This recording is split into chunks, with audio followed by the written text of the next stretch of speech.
Bangladesh cricket বোর্ডের কেন্দ্রীয় চুক্তিতে থাকছেন না অভিজ্ঞ ক্রিকেটার মাহমুদুল্লাহ রিয়াদ। বিসিবিকে তিনি অনুরোধ করেছেন কোনো ফরম্যাটে বিসিবির কেন্দ্রীয় চুক্তিতে তাকে না রাখার জন্য। বিসিবি সূত্রে বিষয়টি জানা গেছে।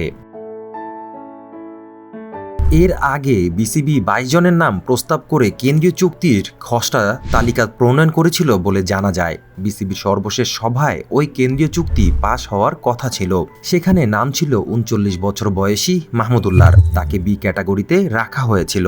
নাম প্রত্যাহার করে নেওয়ায় তাকে ছাড়াই কেন্দ্রীয় চুক্তির তালিকা ঘোষণা করবে বিসিবি, যার অর্থ বিসিবির সঙ্গে মাহমুদুল্লাহ কেন্দ্রীয় চুক্তির শর্ত গত ফেব্রুয়ারিতে শেষ হয়েছে। মার্চ থেকে কেন্দ্রীয় চুক্তিভুক্ত ক্রিকেটার থাকবেন না তিনি। কেন্দ্রীয় চুক্তিতে মাহমুদুল্লাহর মতো নাম ছিল মুশফিকুর রহিমেরও। তিনি টেস্ট ও ওয়ানডে খেলবেন এটা ধরেই নাম প্রস্তাব করা হয়েছিল। তবে মুশফিক আন্তর্জাতিক ওয়ানডে থেকে অবসর নেওয়ায় শুধুমাত্র টেস্ট ক্রিকেটার হিসেবে কেন্দ্রীয় চুক্তিতে থাকবেন তিনি। প্রস্তাবিত তালিকায় মুশফিক এ ক্যাটাগরিতে ছিলেন। তাকে নামিয়ে বি ক্যাটাগরিতে রাখা হতে পারে। সর্বশেষ চ্যাম্পিয়ন্স ট্রফিতে খেলেছেন মুশফিক ও মাহমুদুল্লাহ। 2 ম্যাচ খেলে মুশফিকের পারফরম্যান্স ভালো ছিল না। 1 ম্যাচ খেলে ব্যর্থ হন রিয়াদ।